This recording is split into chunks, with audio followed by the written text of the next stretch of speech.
मिकल को लापता हुए 9 घंटे गुजर चुके हैं। पुलिस टीम मिकल को ढूंढ रही है और वहीं दिखाया जाता है कि एक पुरस्कार शख्स को जिसके हाथों में एक ब्रीफ केस है। अभी तक उस पुरस्कार शख्स का किसी को नहीं पता कि ये कौन है। जोनस को फिर एक डरावना सपना आता है जिसमें वो देखता है कि उसके कान से एक ब्लैक कलर का लिक्विड फ्लो कर रहा है। फिर उसे आवाज़ आती है और अलमारी के अंदर से उसे अपने बाप माइकल नज़र आता है। वो एकदम से घबरा के उठ जाता है। डेड बॉडी की पोस्टमार्टम रिपोर्ट आ जाती है। डॉक्टर बताते हैं कि विक्टिम एक मेल है जिसकी उम्र 10 से 12 साल के दरमियान है। विक्टिम की मौत तकरीबन 16 घंटे पहले हो चुकी है। उसकी आंखें तकरीबन पिघल चुकी हैं, एयर कनाल डैमेज हो चुकी है और कानों के पर्दे फट चुके हैं। ऐसे लगता है जैसे सेंट्रीफ्यूज की मदद से उसे बहुत तेज़ी से घुमाया गया है। मिकल का बाप अल्ड्रिक पुलिस टीम की मदद से गार्ड के अंदर अपने बेटे को ढूंढ रहा होता है। गार्ड के अंदर से एक दरवाज़ा नज़र आता है जिसे वो खोलने की बहुत कोशिश करता है लेकिन वो नहीं खोल पाता। रेडियो स्टेशन पे मिकल की गुमशुदगी के बारे में अनाउंसमेंट हो रही होती है। Late Monday night in the town of Winden, another young boy vanished without a trace.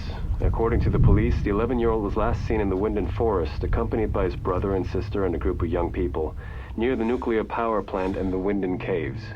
दिखाया जाता है कि पीटर डॉपलर, जो कि शार्लेट डॉपलर का हस्बैंड है, इन गुमशुदगियों के बारे में जानता है, लेकिन इसमें कुछ ऐसा था कि वो किसी को बता नहीं पाता। ट्रोंटी, जो कि अर्लिक का बाप है, अपने कपड़ों को अपनी बीवी से छुपाकर वॉशिंग मशीन में डाल देता है जिसके साथ सुर्ख रंग की मिट्टी लगी होती है। शार्लेट पुलिस स्टेशन में ऑफिसर की मीटिंग बुलाती है और उन्हें बताती है कि डेड बॉडी ना एरिक की है और ना मिकल की। बच्चे की शक्ल बिगाड़ दी गई है, आंखें मुकम्मल तौर पर जली हुई हैं, उसके कपड़ों पर सुर्ख मिट्टी लगी हुई है, लेकिन क्राइम सीन के आसपास कहीं सुर्ख मिट्टी नहीं है और लड़के के कपड़े ऐसे हैं जैसे 1980 के हों। उसके जूते और एक वॉकमैन और एक सिक्का 1986 का है और कैसेट पर यह गाना चल रहा है।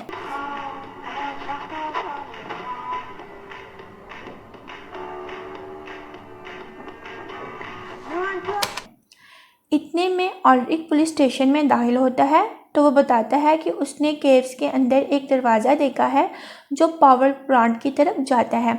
हमें पावर प्लांट के सर्च वारंट लेने होंगे। हो सकता है मिकल उस दरवाजे के पार चला गया हो। शार्लेट कहती है वो एक हाई सिक्योरिटी एरिया है, वहाँ पर कोई ऐसे दाखिल नहीं हो सकता। ऑल्ड्रिक बताता है कि मैड्स भी पावर प्लांट के पास ही गायब हुआ था और अब मिकल भी। ऐसे लगता है कि इन सब का आपस में कोई ना कोई ताल्लुक ज़रूर है। अलेक्जेंडर, बार्टोस का बाप, रेजिना का शौहर, director of nuclear power plant, Eric के बाप के साथ बात करते हुए दिखाया जाता है। एरिक का बाप पावर प्लांट में जॉब करता है। असल में इन गारों में न्यूक्लियर मटेरियल स्टोर करके रखा जाता है और अब अलेक्जेंडर को पता है कि पुलिस इस पावर प्लांट की इन्वेस्टिगेशन करेगी, इसलिए वो मटेरियल को वहाँ से कहीं शिफ्ट करना चाहता है। फॉरेस्ट होटल में वही पुरस्कार शख्स दाखिल होता है और एक कमरा किराए पर लेता है। इस पुरस्कार शख्स के कमरे के मनाजर, एक किताब जर्नी थ्रू द टाइम, वो ब्रीफ केस खोलता है और उसके अंदर से एक मशीन बाहर निकालता है। ये मशीन असल में एक क्लॉक है जो प्रेजेंट, पास्ट और फ्यूचर को आपस में कनेक्ट करती है। अब दिखाया जाता है कि जोनस उस कमरे में जाता है जहां उसके बाप ने खुदकुशी की होती है और उसे सीलिंग में एक टाइल उखड़ी हुई नज़र आती है।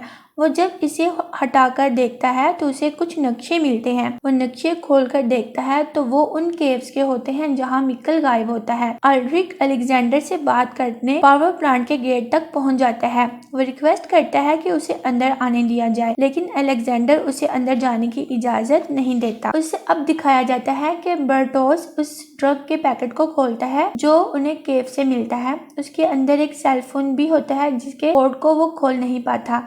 इधर जोनस अपने कमरे में बैठा उन नक्शों को समझने की कोशिश कर रहा होता है। उनमें से एक जगह लिखा होता है वेयर इज क्रॉसिंग। अब दिखाया जाता है कि वो सारा रेडियो एक्टिव मटेरियल अलेक्जेंडर की सुपरविजन में उन केव्स में से कहीं और शिफ्ट कर दिया जाता है। जोनस अपनी मदर हाना से कुछ सवाल कर रहा होता है और वो पूछता है क्या आपको लगता है कि उनके पास कोई राज था?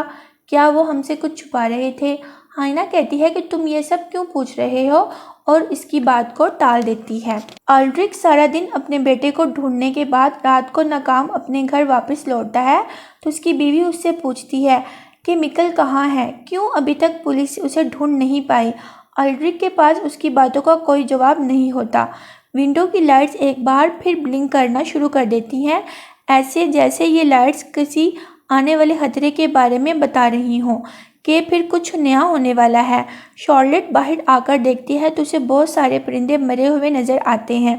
अब दिखाया जाता है कि मिकल गार से बाहर निकल रहा है। वो बाहर निकलकर हैरानी से इधर उधर देखता है और भागना शुरू कर देता है। वहाँ से वो अपने घर की तरफ जाता है। से वहाँ पर पुराने ज़माने की एक मोटरसाइकिल नज़र आती है और एक पुराने मॉडल की कार। वो अपने घर का दरवाज़ा खोलता है तो एक नौजवान बाहर निकलता है। मिकल उसे पूछता है कि तुम कौन हो। वो बताता है कि वो अल्ड्रिक है और ये उसका घर है। तुम गलत जगह आ गए हो, जाओ और अपना घर ढूंढो।